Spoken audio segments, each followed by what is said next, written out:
So welcome to the first video of this series, and this is going to be all about the user interface in 3ds Max. As you can see, I'm using 3ds Max 2014, and when you first open up 3ds Max, you'll see these four windows. First of all, these are your viewports. So as you can see, this one says top, front, left, and this one is set to perspective.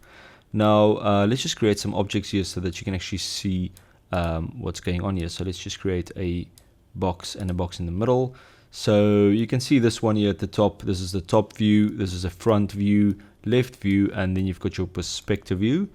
And you can change any of these views if you like to. So if you want to change your perspective view, just click on the word perspective and you can make this one say bottom, or you can make it top, or anything that you like. Let's set that back to perspective. And the same with these other windows. So you can just click on front and you can set that maybe to top, and let's set this one here to front again.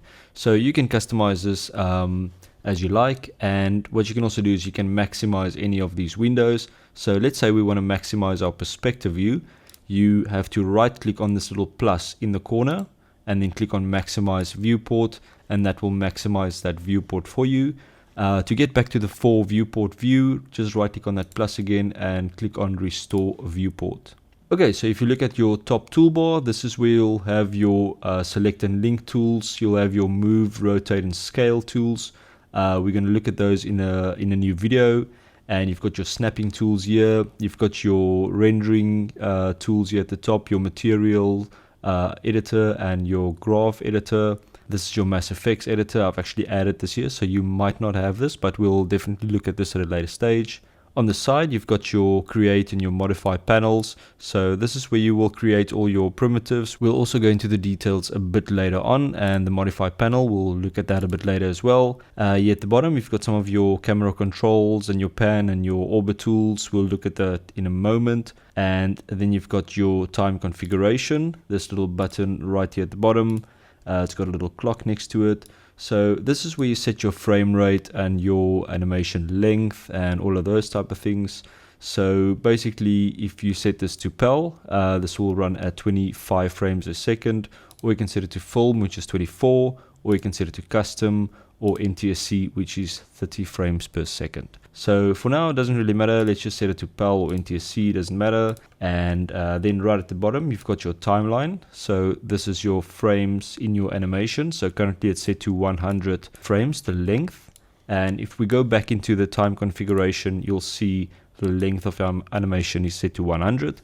So if you change this to 500, click on OK, you'll see that your timeline will update to 500 frames. So let me show you how to move around your scene. So first of all, I want to make my perspective view full screen. So I'm going to go into my perspective window here at the bottom, right click on that little plus and go maximize viewport. And then if you hold in your middle mouse button or your mouse wheel and you'll move around, you'll actually see that it will pan your view side to side and up and down. So it's just like a normal pan. Then if you use your scroll wheel to scroll in and out, you will zoom in and out. And then another little trick, if you hold in Alt on your keyboard and you hold in the mouse button and you move around, you will actually orbit around your scene. So that's holding Alt and then holding the middle mouse button.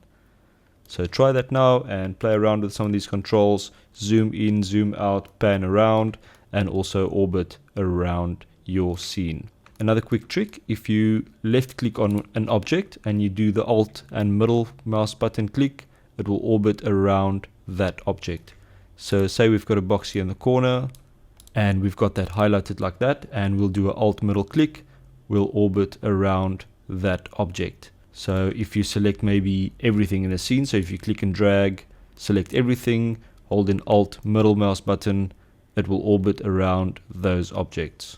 Okay, another thing that's really important, if you click on this little drop down right at the top corner, you'll get your new, reset, open, save as, and all of those things, import and export. Really important, if you click on reset and we don't want to save that and click yes, that will reset everything to default. And let's just create a box and maybe another box on top of that. And if you want to save this, you're just going to click on that down arrow, go to save as, and then you can give it a name, test scene, and click on save, and that will save it.